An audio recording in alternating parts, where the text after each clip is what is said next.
السلام عليكم حبايبي احلى متابعين.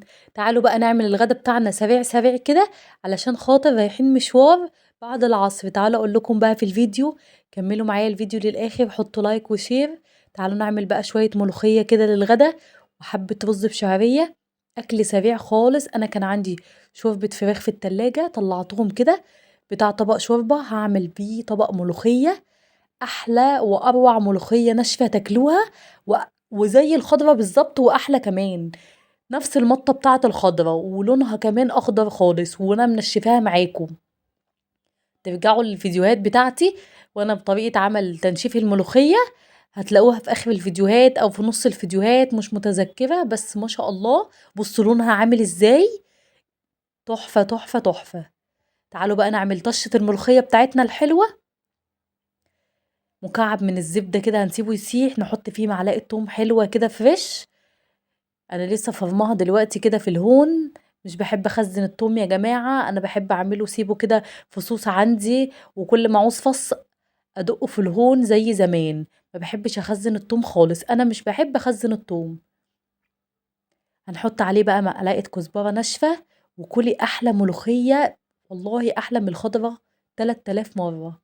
بجد اللي بيحب الملوخية، اللي بيحب الملوخية الناشفة يا ريت تكتب لي في التعليقات بتحبوها زي كده. بصوا المطة بتاعتها يا جماعة، بالله عليكم دي ملوخية ناشفة، ده تحفة التحفة. انا عملت بقى الاكل بتاعي سريع النهارده علشان رايحين عند ناس بحبهم قوي قوي قوي، وهقول لكم في الفيديو رحت عند مين بس لما نيجي للحظه دي. طبعا عملت حبه رز بشعريه، وعملت الملوخيه، وحمرت حتتين بانيه كده كانوا عندي في التلاجة، وسبعين كفته برضو كانوا عندي في التلاجة. ما عملتش حاجه يعني، كلهم كانوا متجهزين كده ومحطوطين في الفريزر، يا دوبك حمرتهم، طلعتهم حمرتهم بس. البانيه كان متبل في التلاجة، والكفتة كانت معمولة كل حاجة في علبة كده بالفيجيتار بتاعها وكل حاجة جاهزة، يدوبك طلعتها على التحمير.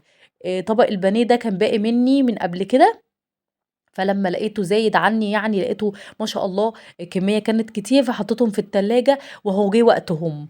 نفعوا بقى النهاردة علشان انا كنت مستعجلة وصحيت من النوم متأخر، فعملت بقى الولاد اكل سريع النهاردة علشان خاطر رايحين عند عمتهم.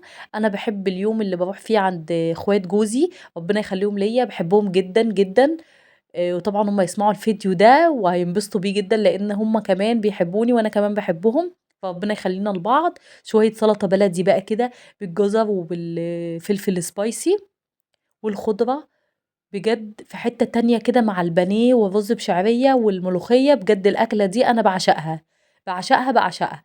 لو لسه ما حطيتيش لايك للفيديو هزعل منك جدا، اتفرجي على الفيديو ما تحطيش عليه لايك هزعل منك.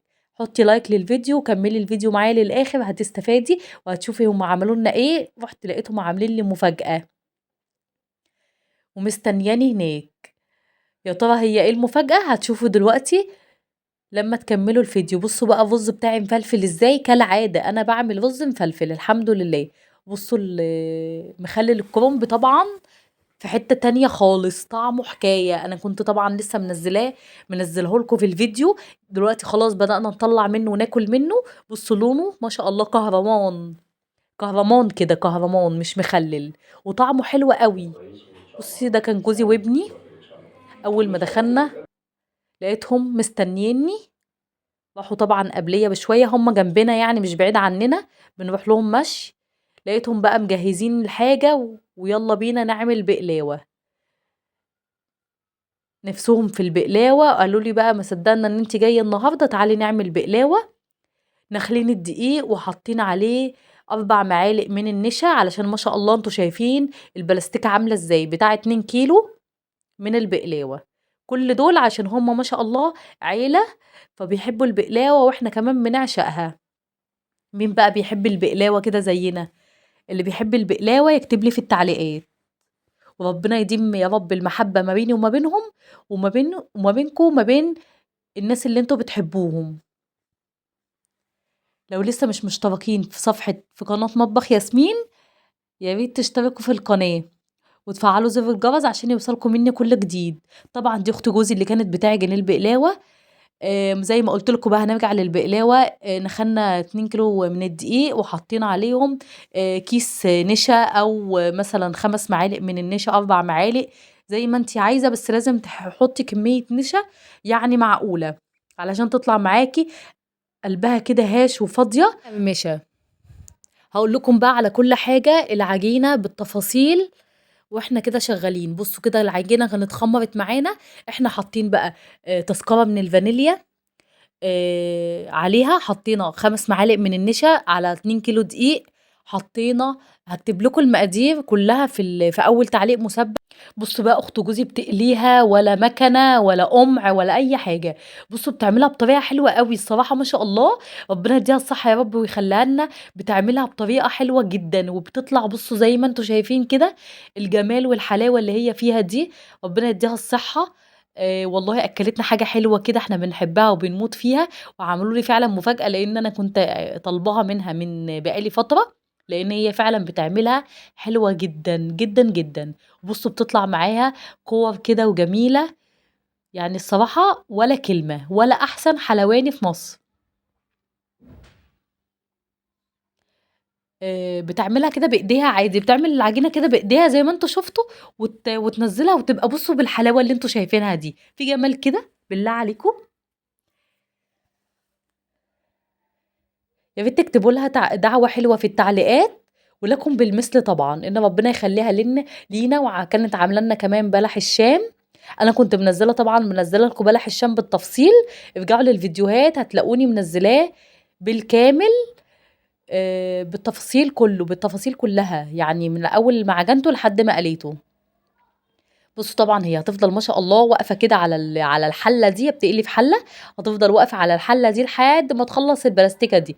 هي تاكل هي تعمل واحنا ناكل، هي تعمل واحنا ناكل، يعني ربنا يديها الصحه يا رب ويخليها، ودايما مجمعانا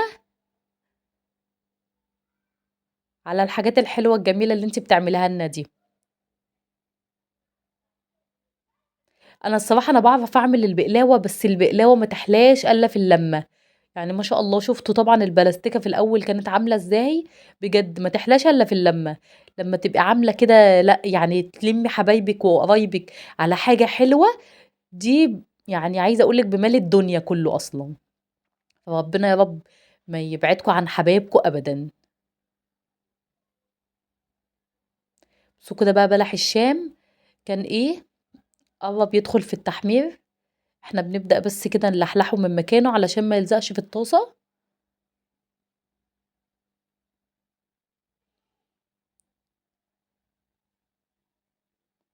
اوعي ما تكونيش حطيتي لايك للفيديو، هزعل منك.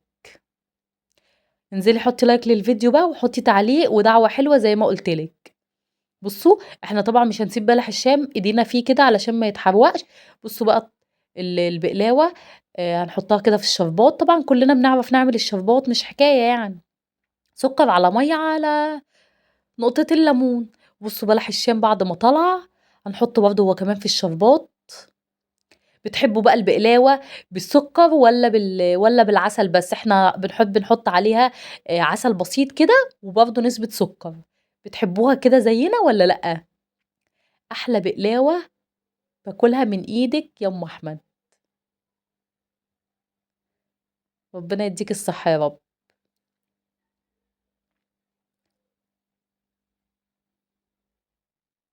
بصوا دي كانت بالسكر بس. فيديو جديد بقى من مطبخ ياسمين، اشوفكم على خير، باي باي.